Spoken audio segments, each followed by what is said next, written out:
They say Filipinos aren't meant for basketball. I say let's prove them wrong. Many Filipinos think they can't make it in the big league. Though just like you, I was an underdog. But with heart and dedication, you can beat them all. Experience the games like no other. Catch the action live with Arena Plus and get rewarded with excitement. Push your passion to play. Plus more with Arena Plus.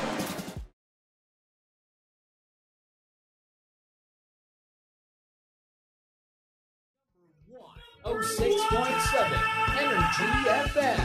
Sa bahay, opisina, kotse, taxi at jeep. What? Tricycle, FX, basta masikip. Okay, ah. Palengke, internet, plaza, karinderya. Energy FM, nagbibigay saya.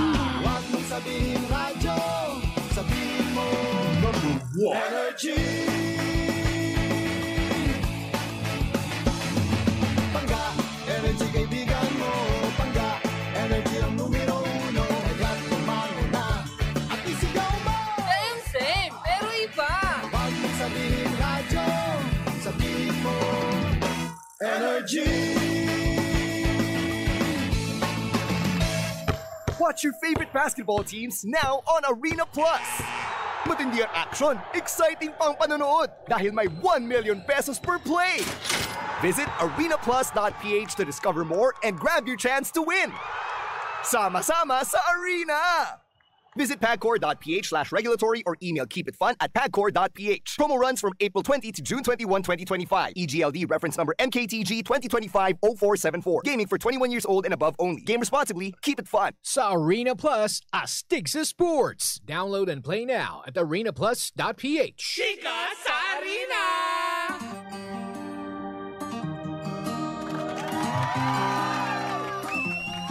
Isang magandang umaga, Metro and Mega Manila. Ako po si Kapitana Sisa. At ako naman po si Tita Cora. At ito nang inaantabayanan nyo ang mga balita para sa mga nagaganap sa mundo ng pampalakasan. Pampalakasan nga ba tawag doon? Yes. O, diba? Isang magandang umaga pa rin po sa inyong lahat. Ayan, at eto na mga pangga talaga nga naman ating binabantayan ngayon sa mundo ng NBA kung saan nga naman eto na kanina nga umaga naganap ang labanan sa pagitan ng Cavaliers at ng Pacers kung saan tuluyan na nilang tinapos ang laban nila against Cavaliers sa score na 114 over 105. Sa Eastern Conference, ang Pacers po ang kauna-unahang koponan na nakapasok sa final round. So iniintay na lamang po nila ang labanan diba, sa pagitan ng Knicks at ng Celtics. Bukas po yan kung sino ang kanilang makakatapat para sa final round. Samantala naman ngayong oras na ito ay talaga naman nagaganap pa rin ang pukpukang labanan dahil ayaw pumayag ng bawat isa kung sino nga ba makakaungos dahil meron silang parehas na score or stats na 2-2 or 2 win and 2 loss. Nagaganap ngayon on the third quarter round ang labanan sa pagitan ng OKC Thunder at ang Denver Nuggets. Samantala sa kasalukuyan third quarter ngayon with 9 minutes on the clock, lamang ng 3 puntos sa score ang Nuggets sa 66 against sa OKC Thunder sa 63 na score. Yan po muna mga kaganapan mga pangga sa mundo ng NBA para sa semifinal round ng Eastern and Western Conference. At sa iba pang balita, Tita Cora, pasok! Sa larangan ng athletic, solid pa rin, Mare. Ang pinapakitang tapang ni Frederick Ramirez matapos magtapos ng ika-6 na pwesto sa men's 400 meters final. Ayan ng 12 Kinami Kenichitaka Memorial Athletics meet sa Osaka, Japan. In fairness, nasa Japan ngayon ang ating manlalaro. Yeah. Nakapagtala si Ramirez ng oras na 47.91 seconds.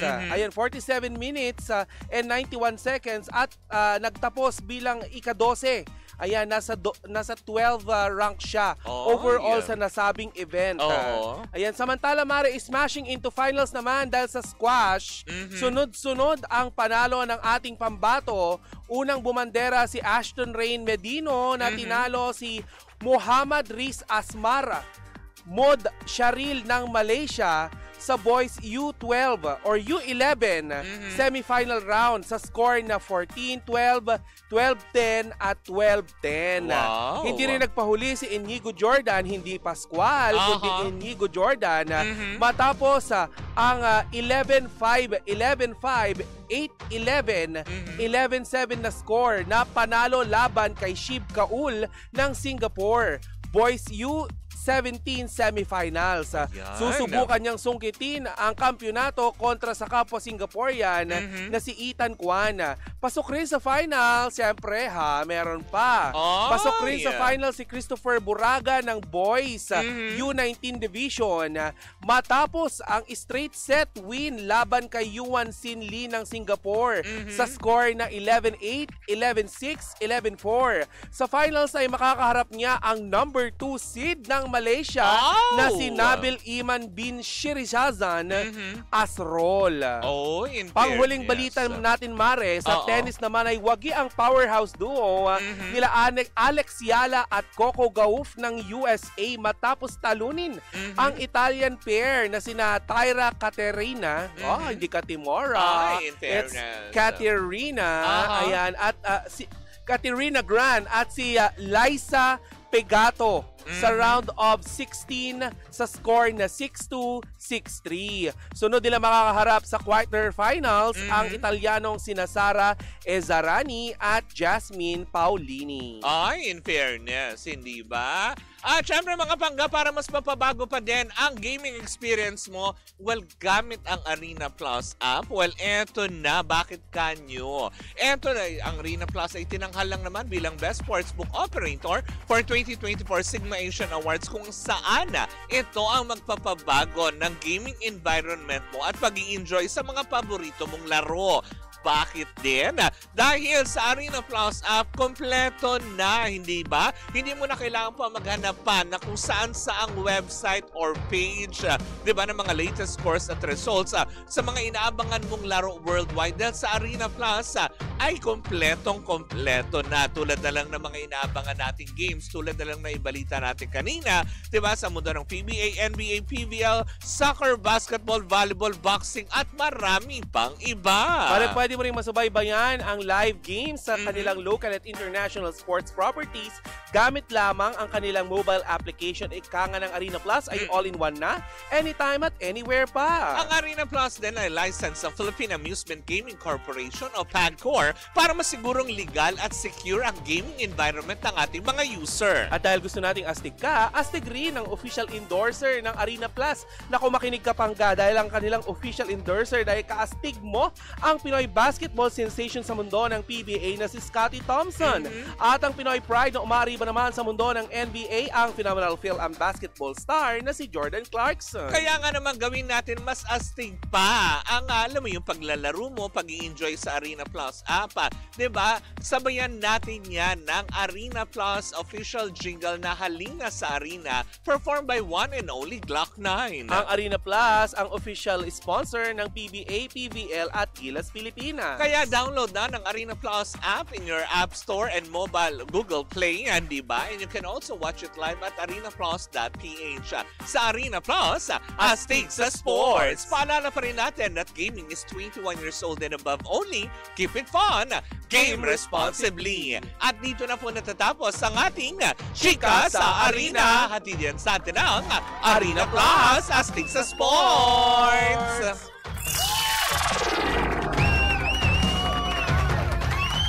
Watch your favorite basketball teams now on Arena Plus. Matindi ang action, exciting pang panonood dahil may 1 million pesos per play. Visit arenaplus.ph to discover more and grab your chance to win. Sama-sama sa Arena!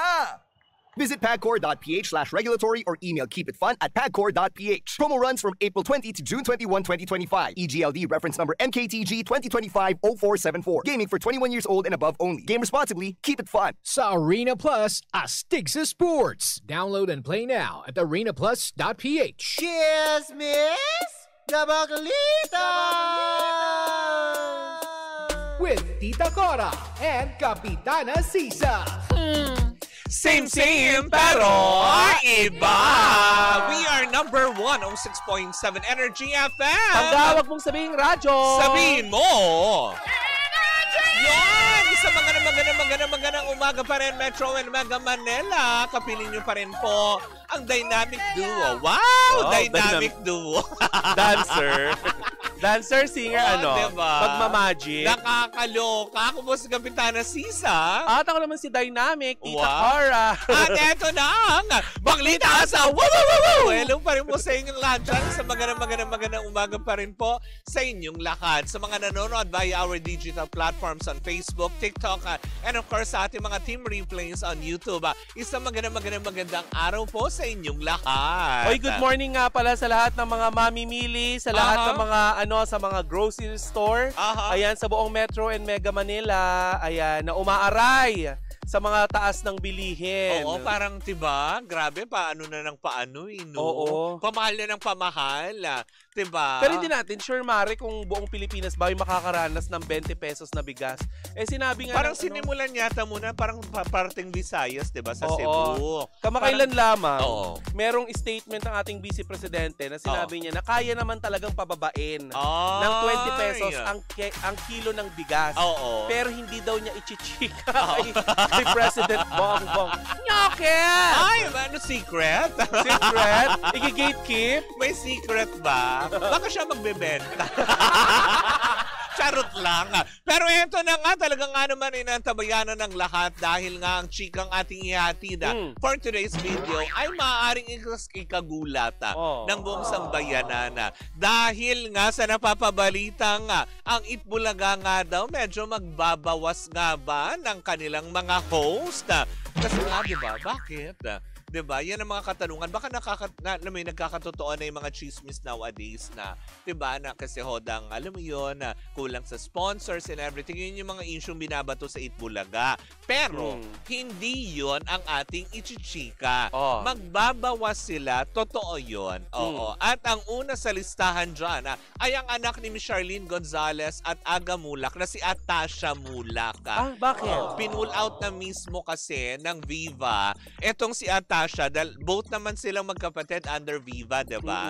Dahil nga sa hindi na nga daw kinakayang schedule ngayon ni Atasha. Dahil nga sa, alam mo yun, sa series na ginagawa niya under Viva na Bad Genius na pinalalabas ito sa Viva 1. Pero hindi to ibig sabihin na tuluyan siya. Well, pansamantala ba? Hindi. Sa ngayon daw muna kasi talagang pinull out na talaga siya ng Viva. Kasi gusto din daw mangyari yata ng Viva is parang makahabol yung, alam mo yun, yung pag-aalaga nila kay Andres. Kasi si Andres ngayon namamayag pag sa Viva 1. Dahil nga doon sa kanilang serya na Mutya ng Section E, diba? Yes. Na kung saan nga naman kumbaga tinatangkilik sila mismo si Andres at itong si Atasha Olviga na kung saan nga naman parang sinasabi na sila ang susunod daw na Alden na kanilang henerasyon. Ng Aldab pala, Alden. Aldab. Diba? Pero dinudumog sila kasi kamakailan lamang meron silang ginanap na event dyan sa Bulacan. Dinumog yung kanilang Correct, hindi ba? At ang balita ko nga, Mare, diba? Ang nachika sa akin is para daw kasi ngayon, diba, since sa Viva 1 siya.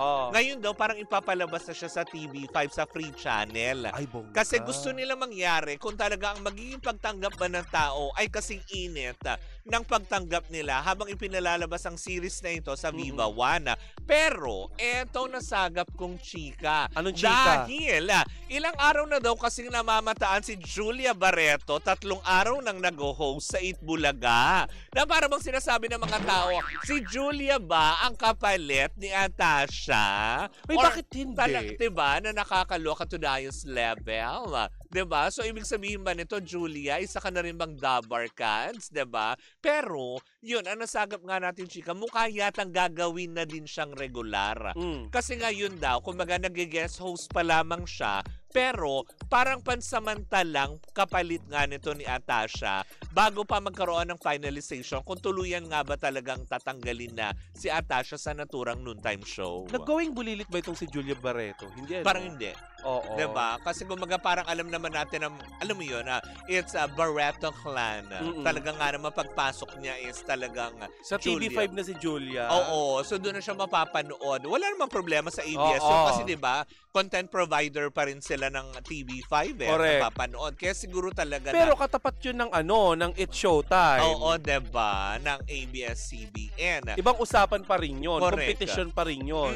Etos yung No More Network War na yan. Correct. Pero hindi, diba? ang kinaganda, Mare, kasi nga, diba, kahit papaano, may trabaho si Julia. Yun ang maganda. Good news yun. Diba? Good news yun. At saka nakakasama din niya ang kanyang dating, alam mo yun, na kapamilya star din. Si Miles Ocampo nandun pa din, diba? Oo. Diba? Alis magkakasama sila ulit, magkaka-reunite. So, ibig sabihin lang nito, more trabaho, more blessings para sa kanila. Kasi recently wala akong nakikitang masyado na na proyekto ni Julia sa TV. Oo, diba? Diba puro siya endorsement. Correct. Diba? Nakita din natin siya, may ini-endorse siyang bago, diba yung sa Miss Universe PH? Oo. Nung nakita natin siya nung yung launching ng mga ng mga kandidata. Ng mga kandidata nung araw na yun. Ngayon may TV siya, hindi naman masama, Hindi diba? naman masama kasi at least itong everyday work, diba? Tsaka noon time. Tsaka isa pa, diba? Mapabilang sa Itbulaga. Correct. Diba? Aayaw ka pa. Institusyon na yan. Diba? Kung sabi nga natin, kung may chance nga lang din talaga si Alden na makatawid doon at payagan siyang makasama muli ang kanyang Dabarkads, diba? Gagawin naman niya yung kaya lang. With diba? it, sabi ng Ibon. Kaya lang. Kaya alam mo, iba talaga magbiro ang tadhana, no? Kasi kamakailan lamang, nabanggit mo na rin lang naman si Alden. Napanood ko yung isang podcast kung saan nandun yung executive producer ng It's Showtime na talaga parang sobrang naapektuhan ng ang produksyon ng It's Showtime during the time na Aldab. Tapos natatawa na lang yung executive producer na yung gusto daw nilang ipakidnap dati na Alden na siyang nagpapabagsak ng It's Showtime sa ratings. Sila, nag-guest sa It's Showtime. Diba? Nagpo-promote. Kasi nga naman, diba, at least ngayon, may chance na din siya na, alam mo yun, makapunta. Hindi man sa Dabarkads, at least may platform pa din. Who knows, diba? Malay natin, one of these days, makita na lang natin si Alden. Isa na rin sa mga host ng Showtime. Bakit diba? hindi? Pero alam mo, Mari, yan talaga ang magandang magandang idinulot ng yung mga matatanda na sa showbiz. Yung mga may may poste na kumbaga sa showbiz. Kumbaga Yung pangaral nila na wag kang magsusunog ng ng kahit anong tulay. Kasi maliit lamang ang maliit lamang ang industriya. Tignan mo si Julia. Diba? Walang kaabog-abog, nakakatawid siya ng ibang istasyon. Kasi wala siyang itinanim na kahit anong tawag doon, finish line. Sa bawat network. Correct, diba? Tsaka isa pa, para sa kanila, kung work lang. Correct. Hindi kagaya ng mga nagsampa ng demanda. Ngayon, walay na. Hoy, pero diba? Alam mo, nabalitaan ko sa isang kaibigan. Kamakailan lamang daw. Parang busy yata yung pangalanan ko na si Sandro Mulak. Diba? Busy yata siya ngayon sa business nila na Ensemada. May mga nilolaunch at binubuksang mga branches. So nagpaka-entrepreneur na lang siya. Which is good. At least itong bata na to may fallback pag nawala ang showbiz. Diba? Hindi kagaya ng iba, walang naipon, kakabisyo ninyo. Diba? Nakakalala. Diba? Basta tayo ng komento. Nagtataka ang marami na ipapalabas ang mutya ng Section E sa Monday ng 6:45 p.m. sa TV5. Ang tanong nga doon, paano yung Frontline Pilipinas? Alas 6 sila, di ba? Ilagay sa Front Row Pilipinas. Baka pre-programming sila bago mag-Frontline Pilipinas. Ang balita naman, nakakapag-adjust. Di ba? At saka, pre-recorded naman ito. 6:45 sila kung ipalalabasan. Baka may tetegihing show. Diba? Kasi diba yung yung lumuhod ka sa lupa ni ni Kiko Estrada, 'di ba? Ano pa 'yun prior kay ano 'yun kay Batang Quiapo 'Di ba? Ay malamang gagawa nila ng paraan 'yun. Or split screen sila. Share screen. Dalawa sila doon, parang video call. Pero yun na nga, talagang isang malaking hamon para sa kanila ito. Kung ang pag-suporta ba ng madlang people, wow, madlang people, ng Dabar Cats. Diba? Dito kay, kumbaga parang sa ipalalabas na mutya ng Section E, lalong-lalo na kay Andres. Kasi diba una din talaga natin nakita na yung magkapatid ay lumabas sa Itbulaga, hindi ba? Na doon talaga sila ipinakilala, inilunsad bilang mga Media Quest artists. Pero yung pala, under Viva pala sila. Ito si Apo Maidan, kanina pa nagme-message to sa akin. Sabi sa akin, i-request daw sana si Chris Aquino din. Paano? Sabi naman ni Nilo Hiccup, di ba nga aalisin na yung kay Kuya Will?